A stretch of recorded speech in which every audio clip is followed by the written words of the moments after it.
De vuelta aquí en El Poder de la Salud, El Poder de la Tarde, que estamos todos los martes aquí. Este es el programa más pegado de salud de la televisión dominicana. Y tenemos, como habíamos adelantado, a un médico emergenciólogo especialista en medicina prehospitalaria, el doctor Rudy de Gracia. Doctor, buenas tardes. Buenas tardes a nuestra población, buenas tardes a usted, don Pedro, al doctor William, a todo el equipo.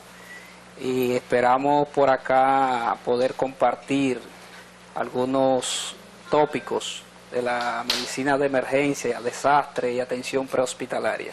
¿Y qué es la medicina o atención prehospitalaria, doctor?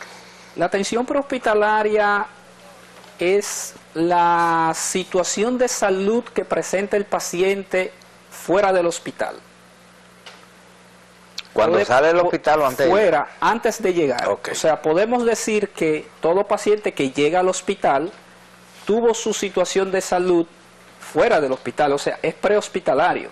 Lo que pasa es que llegó al centro de salud por unos medios propios, su vehículo, alguien lo llevó o llegó en ambulancia.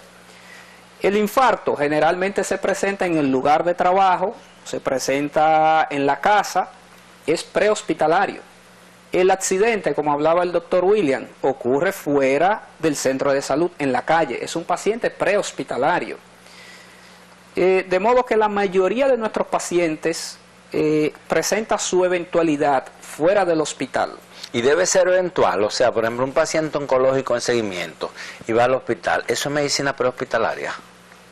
Es medicina prehospitalaria si él tiene una urgencia o una emergencia oncológica o de otro tipo, porque el paciente oncológico puede hacer un infarto, puede ser una hemorragia cerebral, cualquier o un accidente. Entonces, si su eventualidad la presentó fuera del hospital, entonces hablamos de prehospitalaria, pero sobre todo desde el punto de vista de la atención medicalizada que recibe este paciente.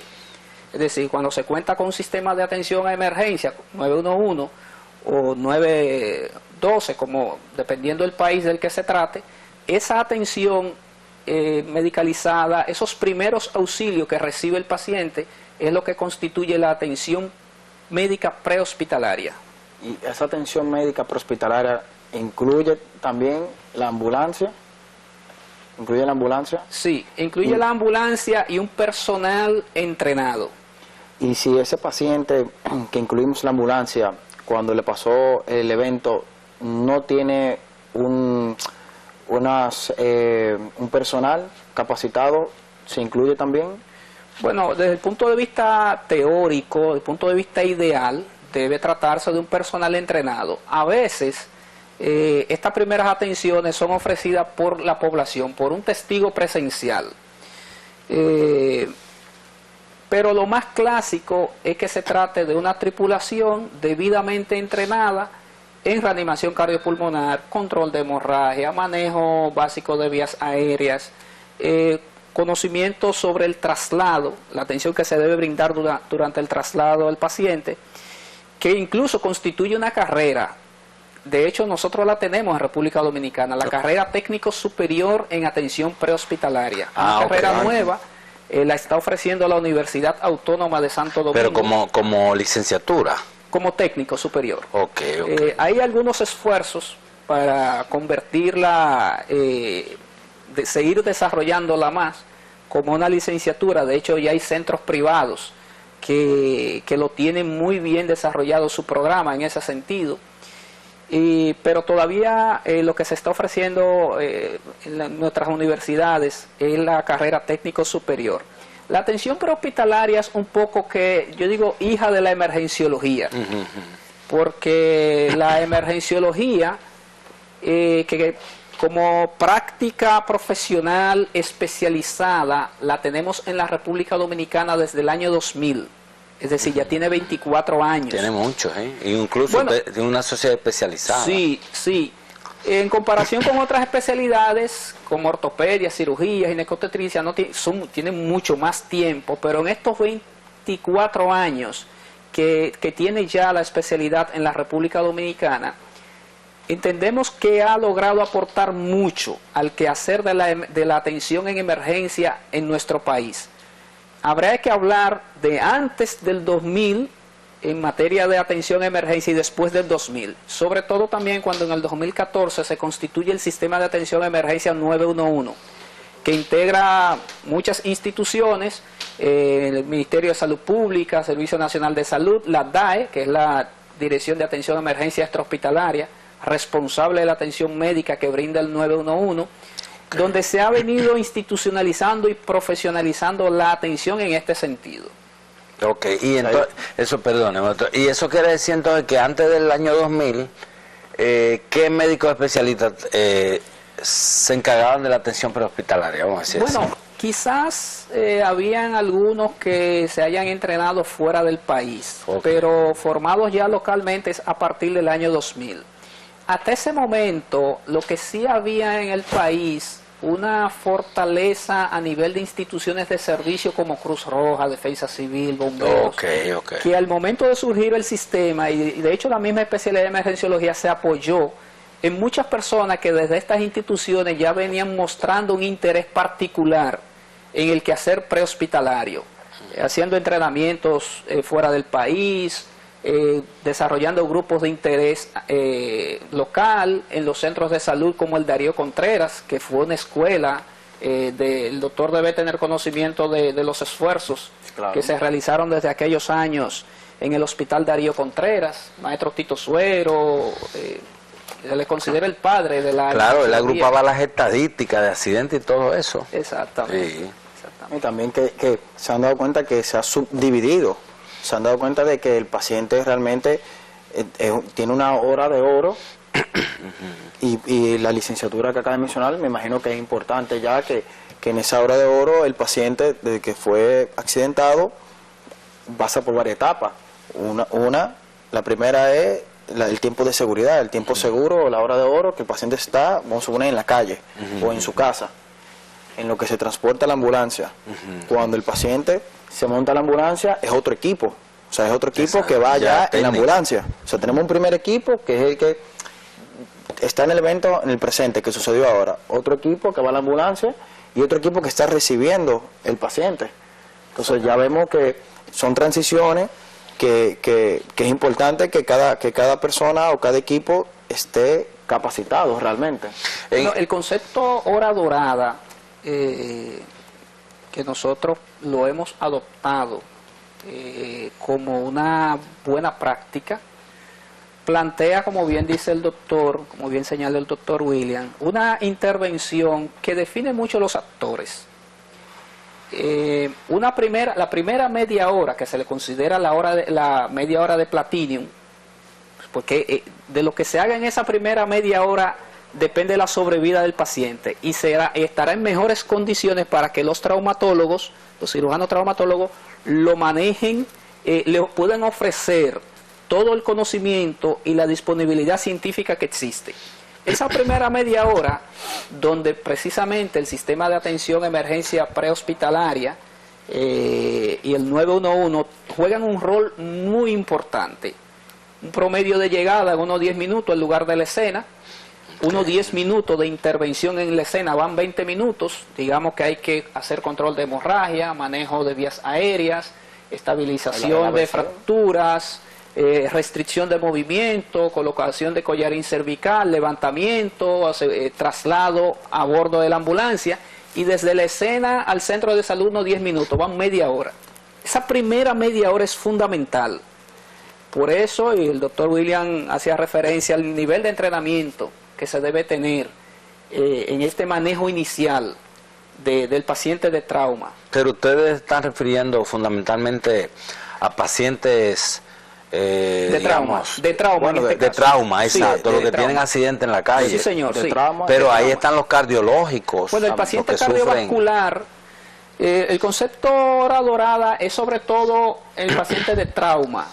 Ahora, si uno hace una extrapolación de la importancia del tiempo en el paciente cardiovascular, digamos que lo ideal sería que cuando este paciente hace una eventualidad, el testigo presencial, en el caso de un paro cardíaco, el testigo presencial, la persona que está ahí con él, pueda intervenir con la maniobra de reanimación cardiopulmonar mientras llega a la unidad continúa con la intervención, unos 10 minutos igual en escena, y lo ideal es que este paciente, al llegar al centro de salud, se le puedan ofrecer la disponibilidad de servicios avanzados cardiovasculares. Como desfibriladores, ¿no?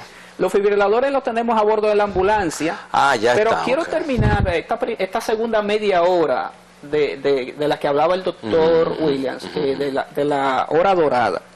Lo ideal es que ese paciente de trauma esté en quirófano o en unidad de cuidado intensivo al minuto 59, 60. Es decir, que cuando llegue ese paciente en la ambulancia al centro de salud, se activa el equipo de traumatología y un equipo tan integral como sea necesario. Si es una mujer y tiene, por ejemplo, lesiones pélvicas, debe entrar un ginecólogo, obstetra. Si está embarazada, con más razón, debe haber un neonatólogo, debe haber un cirujano general, en fin, si hay trauma craneal asociado, probablemente un neurocirujano, en fin, que requiere de un equipo multidisciplinario, integral, bien entrenados, bien acoplados a la función de cada uno. Y con comunicación, en esa serie que uno ve en Estados Unidos, uno ve que en la ambulancia o en el helicóptero van llamando al centro para que esperen. Se van activando los equipos. Entonces, lo propio para el paciente cardiovascular, el paciente cerebrovascular, el paciente que hace un evento cerebrovascular caracterizado por cualquiera de los criterios más clásicos que se utilizan en esto, si tiene déficit para hablar, disminución de la fuerza muscular, desviación de la comisura labial, síntomas que son fáciles hasta para que la población los reconozca y se dé cuenta que algo no está bien.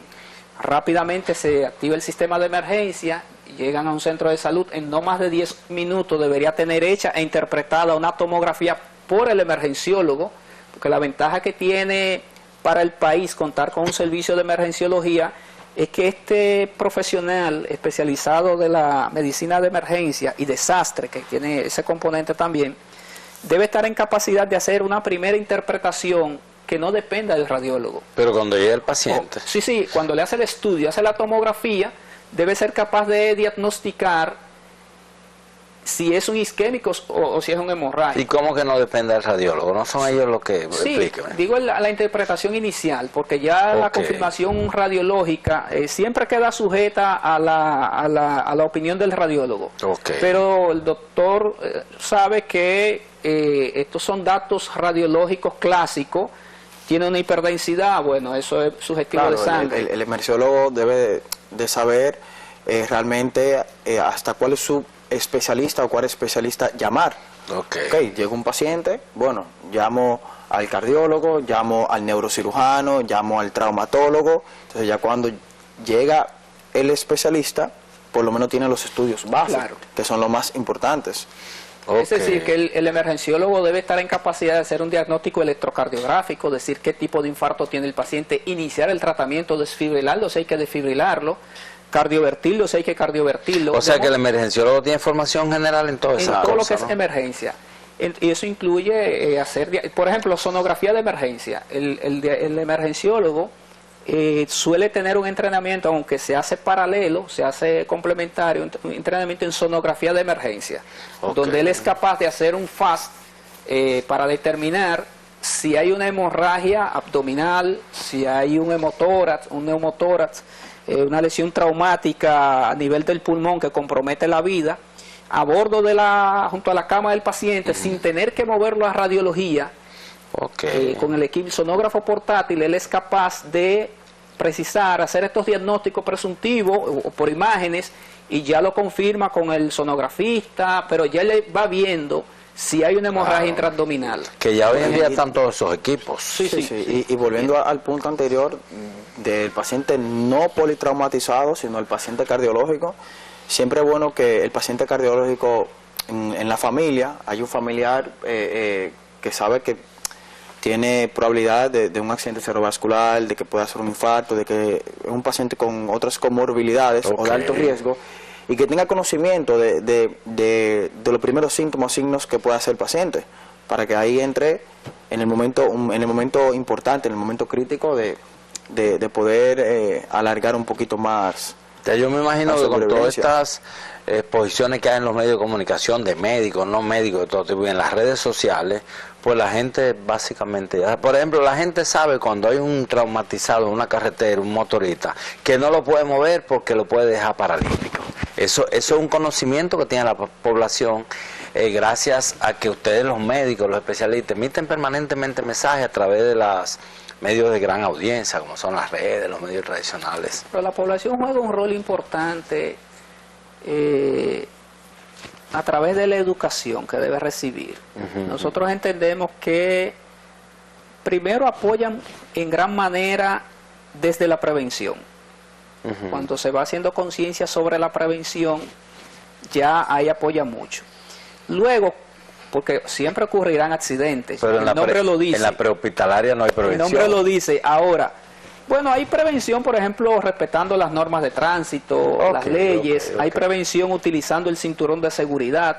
Ese accidente, ocurrió, era inevitable quizás que ocurra porque, bueno, se dieron las condiciones de que haya un accidente, pero si esta persona va con su cinturón, el cinturón, hay una serie de sistemas que no previenen el accidente, pero previenen las complicaciones. El cinturón es ello, no te previene el accidente, pero te limita el daño. El casco protector no limita el accidente como lo hace el semáforo, pero le reduce el impacto. ¿Ya? La silla de bebé en el auto protege. Entonces, en la medida que la población reconoce y colabora en este sentido, ayuda muchísimo. Pero además, la población puede jugar un rol, claro, siempre con el debido entrenamiento, con el control de hemorragia, pudiera ser, puede intervenir en el manejo inicial de una obstrucción de vía aérea, por ejemplo, haciendo una maniobra de desobstrucción de vía aérea o de Heimlich, mientras llega la ambulancia. O puede intervenir en una maniobra de reanimación cardiopulmonar dando compresiones básicas. Un torniquete también. Un torniquete. Es decir, que... Y ¿saben en qué es importante? Y aquí quiero pedirle esto a nuestra población. Permitir que el equipo de ambulancia, la tripulación, haga su trabajo. O sea, que los mirones se desgariten. Sí, y que lo apoyen. Porque a veces en el desconocimiento o la incomprensión o la desesperación quieren que se lleven rápido el paciente, en fin, hay cosas que se deben hacer en la escena. Entendamos que la ambulancia que llegó ahí ha llegado con lo que se entiende ese paciente necesita en ese momento.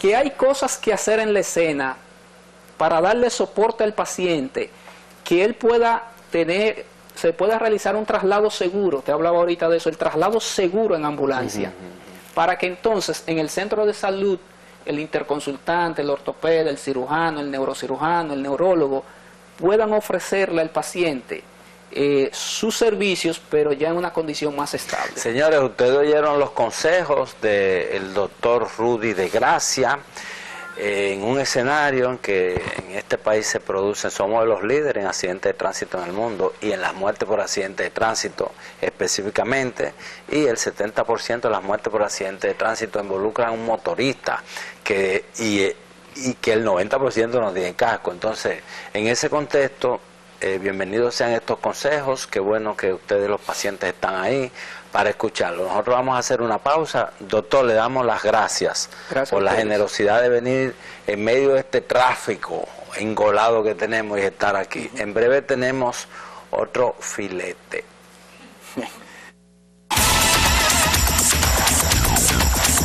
Regresamos en el Poder de la Tarde, Poder de la Salud, con la doctora Annie Peña, dermatóloga con una subespecialidad en cirugía dermatológica. Doctora, cuéntenos, ¿cómo la trató Semana Santa? Bueno, a mí me trató bastante bien porque la Semana Santa para mí es una semana de reflexión. Yo me quedo en casa meditando con mi familia. ¿Y qué medidas preventivas le dio a la población sobre la piel? Bueno, en las redes sociales siempre existen lo que son las campañas previo, durante y después de la Semana Santa. En esta ocasión lo que hicimos fue enfatizarnos con la campaña No te pases con el sol junto con la Sociedad Dominicana de Dermatología, donde a toda la población se orientó sobre el cuidado que tenía que tener a la exposición solar. ¿A qué me refiero en esto? Que las personas deben utilizar gorros, lentes de sol, protector solar cada 1 o 2 horas. Si era posible, si aquella persona podía tener de manera asequible, tomar protector vía oral, mantenerse totalmente hidratado. Aquellas personas que no se podían exponer al sol, por ejemplo, niños menores de 6 meses que no pueden utilizar protector solar, mantenerlo en lugares con sombra.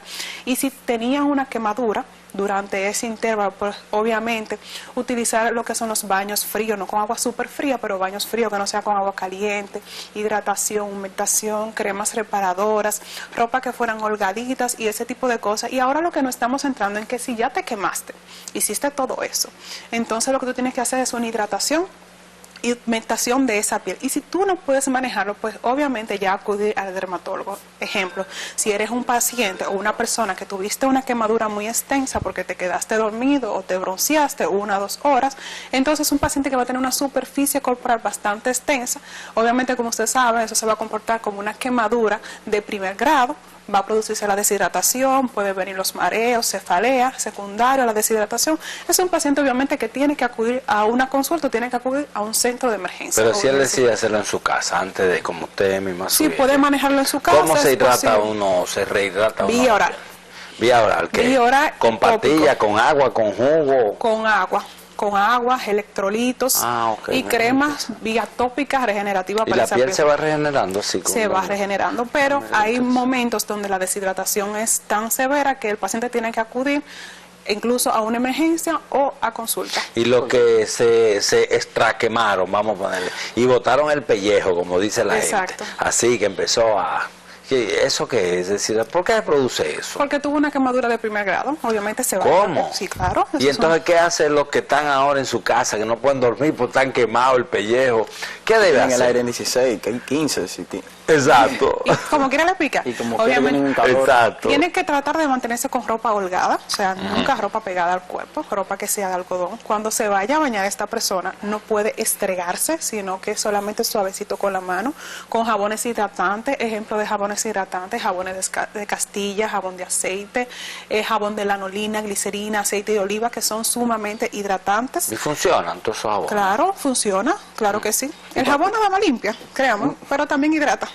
Y para adquirir esos productos, ¿se dirigen al dermatólogo son de venta o a la común? farmacia? Usted lo puede conseguir un jabón de Castilla, un jabón de leche, usted lo puede conseguir. Son de venta libre, ¿no? Claro, incluso hasta en un supermercado lo puede conseguir. Entonces, hidratarse la piel, claro. Mire, ese está quemado ahí, mira. No, ese tiene una quemadura de primer grado, ¿no? Sí, claro. Porque hay algunos que se duermen. Sí, es superficial, pero es de primer grado, sí. Que se duerme en la playa y dura 10 minutos o 1 hora. ¿Qué tiempo más o menos tiene que durar para pasar a un tercer grado, 12 grados? No, es extraño que pase a una etapa más de primer grado, porque ya ahí va a venir lo que es la ulceración, la escara, el dolor que es más intenso. Sí. Un primer grado, pues más se va a ver esa descamación. En algunos casos puede haber ampollas. Sí, y donde se le recomienda que el paciente no manipule estas ampollas, que se deje la capa de la ampolla. Sí, porque la gente se le explota. Exacto. Y o, líquido. Se la quita. Y puede pasar ya de una quemadura a un proceso infeccioso en la piel, por ejemplo. Exactamente. Que me imagino yo que hay otro tipo de otro tipo de tratamiento. Claro que sí, ya cuando sobreviene un proceso infeccioso es un paciente que obviamente ya tiene que acudir directamente a la consulta porque hay que hacer una prevención de este proceso o que no avance el proceso infeccioso, tratándose con medidas antisépticas, obviamente, jabones, lociones, cremas antibióticas y también cremas regeneradoras porque obviamente es una quemadura. Obviamente hay que regenerar esa piel para crear como una pseudo capa protectora y así que esto no avance mucho más.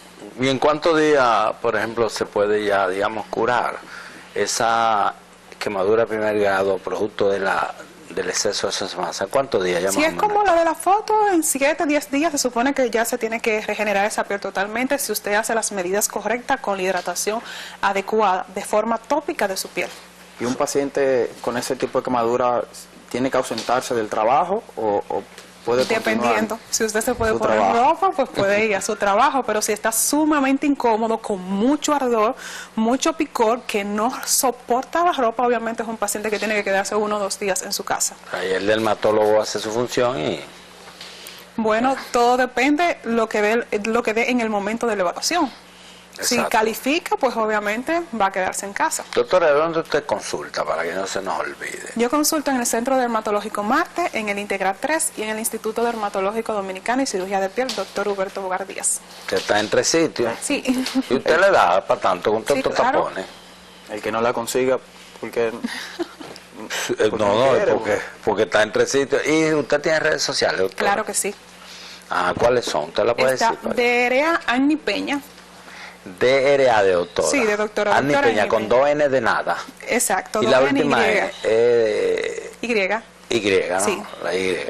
Ok. Annie Peña. Peña. Sí. Usted es macorizana, ¿no? ¿Verdad? Sí, claro. ¿Y dónde usted estudió medicina, doctora? Bueno, en la Universidad Católica Nordestana, ¿En qué año usted se graduó? 2013. ¿Y la especialidad? No, pero, Pues, usted tiene 11 años de... la edad, ¿Eh? a salir la edad, por si acaso. No, Lo ella calculan. Sí, no, deben estar calculando los pacientes y la audiencia, calculando, porque usted es muy joven. ¿Y dónde usted hizo la especialidad, doctora? Bueno, acá en el Instituto Dominicano y Cirugía de Piel, doctor Huberto Bogar Díaz, en Santo Domingo. El famoso dermatológico. Exactamente. Así que usted da servicio en la mañana los martes, dijo, ¿no? Los miércoles, estoy martes, miércoles y viernes. Ok, doctora, pero vamos a pasar a otro tema para que los pacientes lo aprovechen. Pues claro que sí. Esas erupciones que usualmente se producen en las partes íntimas, tanto de hombre como mujer, vamos a decirlo en español, en la verija, Ok. que así que lo entiende la población. Ok. ¿Por qué se producen? Bueno, todo depende. Si son erupciones, por ejemplo, que son como puntitos que son separados, se puede ver algún hongo.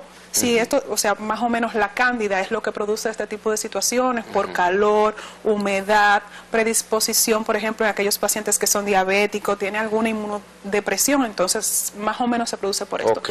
Pero también se puede producir unas irritaciones que son que esos puntitos están unidos todos, forman una lesión circular, lo que la gente le llama empeine, forma un empeine en todo el área de la verija, entonces tiene descamación a diferencia, le pica mucho, también se da por calor, humedad. Casi todas las lesiones en el área genital se dan por calor y humedad y obviamente inmunodepresión.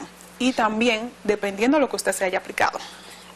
Porque si usted se aplicó una sustancia irritante, obviamente puede cursar con lo que se llama una dermatitis por contacto de esta Y área. cuando ya sucede, ¿cómo se combate eso? ¿Con agua, con aceite de coco, con vinagre? La gente es creativísima y usa todo eso. Lo ideal es acudir a una consulta dermatológica Exacto. porque si nos planteamos diferentes diagnósticos diferenciales, usted tiene que hacer una prueba de laboratorio o ver más o menos a qué se inclina la clínica, la sintomatología, el examen físico, entonces así hacer un diagnóstico correcto para tratar de la forma más correcta esta área.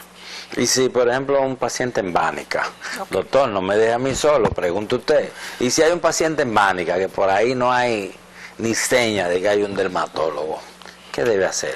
Yo Coger le una diría, guagua y arrancar para la Medidas capital. caseras o algo importante. Ah, mire ahí, usted ve eso es un rack. ¿Cómo que le Eso es una tiña. Una Eso es una tiña. tiña del cuerpo porque podemos ¿Y qué ver es eso? ese borde eritematoso, esas micropápulas dispersas, descamación, eritema. Es un hongo. Es un dígalo en español, Es un hongo. doctora. Pero para eso, para confirmar lo que se necesita, un estudio de laboratorio. Obviamente Exacto. por clínica yo puedo decir tengo un 90, 95, hasta un 99% del diagnóstico, pero usted sabe que siempre la medicina apoyarse. se apoya de los estudios de laboratorio. Claro, y si un paciente está en Bánica, como usted dice, ok, no tiene acceso a un dermatólogo ni un médico general, yo lo que le orientaría, no se ponga a inventar. No se eche vinagre, ni bicarbonato, jabón de cuava, esto, lo otro. Póngase un óxido de zinc, mantenga el área limpia, ¿Qué es eso, higiénica. óxido de zinc, Óxido de zinc doctor? es una loción que lo venden donde quiera. Óxido de Ahí, zinc. usted va a la farmacia, dame un óxido de zinc. Exactamente, deme un óxido de zinc, usted se lo coloca en esa área y le va a disminuir la comezón del área, hasta que usted Pero pueda... la va a curar, no. No, porque todo depende de la causa. Ok, por Se eso hay cura. que ir donde el dermatólogo. Exacto. Ok. Doctor, no me deje preguntar solo, porque yo soy un pregunta solo. Sí. Sí, No, pero pregunte que usted bueno. Y esas cremas que hablamos anteriormente, ¿tienen algunas especificaciones para la playa de prevención? Ejemplo, ¿cuáles cremas? Las cremas hidratantes, las cremas posolares. Bueno, la crema hidratante entonces y las solares. Ok, existen cremas que son posolares, incluso la puedes buscar en la farmacia, crema posolar, que es luego de una quemadura solar. Posolar, o Okay, sea, así mismo después aquí. de una quemadura solar. Okay. O simplemente aloe vera. El aloe vera es súper fácil de conseguir en cualquier farmacia. Eso es... Eso es como un extracto de sábila, sábila la que gente es lo- refrescante, o sea, si usted se ¿Y es mejor quemó. ponerlo en la nevera o a temperatura ambiente? Yo diría que es más rico ponerlo en la nevera, porque tú sientes como Sí, que porque- ese Ok. fresco como que choca cuando tú Buena estás pregunta. caliente. Realmente, a mí me gusta más de la nevera, no del freezer, sino de la puerta de la nevera, que no esté tan frío, porque si está muy frío te puede incomodar.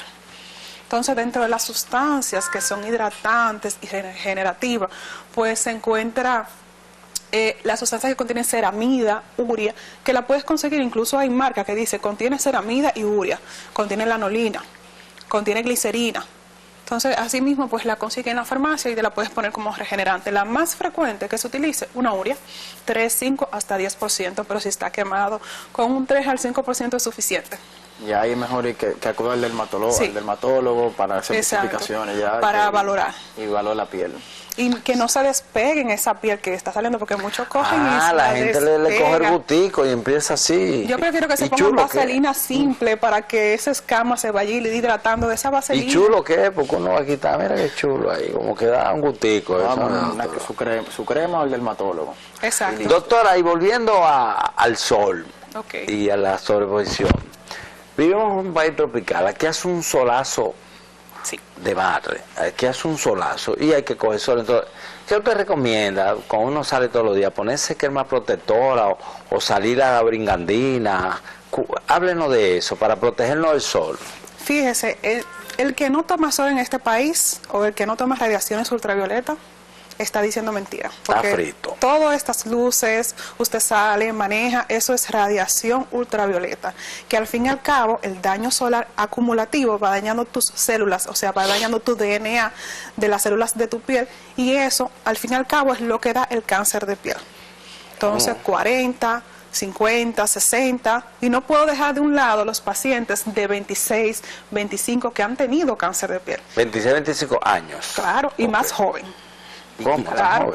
¿Y qué medida preventiva entonces debemos tomándose al día a día?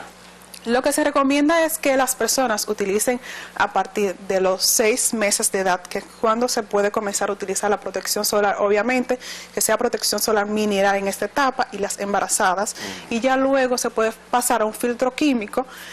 ¿Cómo tú sabes la diferencia entre los dos? Uno te queda blanco y el otro no te queda blanco.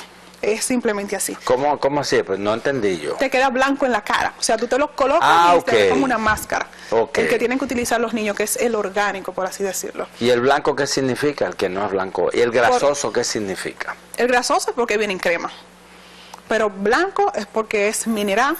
O sea, esa es como una diferencia fácil si no lo Ok. dice en el empaque. Ok, va. Y ya el otro es porque es un medio químico que está adaptado a nuestra piel.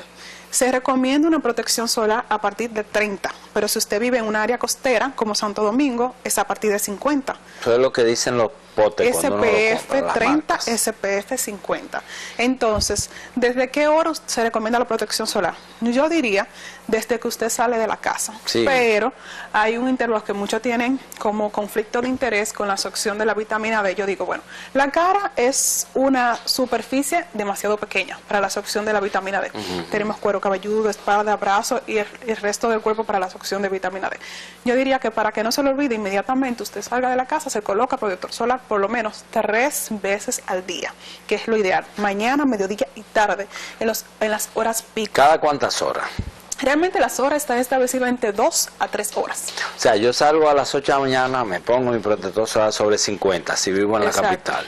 Y a las 11 En tengo área que poner. costera de la capital, o sea, si usted vive cerca del mar. Ok, y otra cosa, lo ideal es lavarse la cara y ponerse de nuevo o por encima del que está. No necesariamente, yo lo que les recomiendo a mis pacientes que tomen una servilleta, un papel toalla, que no sea wipes, porque a veces contienen alcohol, contienen químicos, Ok, ok. se sequen el exceso de grasa de su cara y reapliquen su protector solar. Y otra cosa, solo en la cara, porque por ejemplo los que usamos mucho manga Camisa, corta, manga larga. no, por ejemplo nosotros que usamos mucho mangas cortas, yo tengo que bañarme todos los días o es solo el rostro. No, Se recomienda que sea cara, si la persona no tiene pelo, o sea, que si es calvo, cuero cabelludo, orejas, cuello, pecho, área B del escote, si está expuesta, todo lo que esté expuesto, brazos y manos, si están expuestos. Bueno.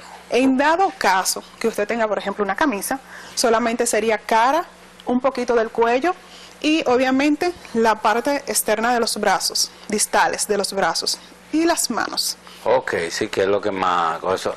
Doctora, dice el doctor Alejandro Cambiaso, que es uno de los médicos más prominentes de Dominicana y además presidente de la Asociación Dominicana de Turismo y Salud, dice Cambiaso que en televisión el tiempo es tirano y es justamente lo que acaba de pasar. El tiempo se nos ha agotado y nosotros queremos darle las gracias por venir de todos esos tapones, cruzar la ciudad y traernos todo ese conocimiento en beneficio de nuestro paciente. Doctor, yo me despido y usted se despide. Claro. Queda ahí. Muchas gracias, doctora Ani Peña. Gracias a ustedes por la invitación a este importante programa para la orientación de toda nuestra población. Bueno, señores, ustedes en el poder de la salud, el poder de la tarde. Nos vemos la semana que viene.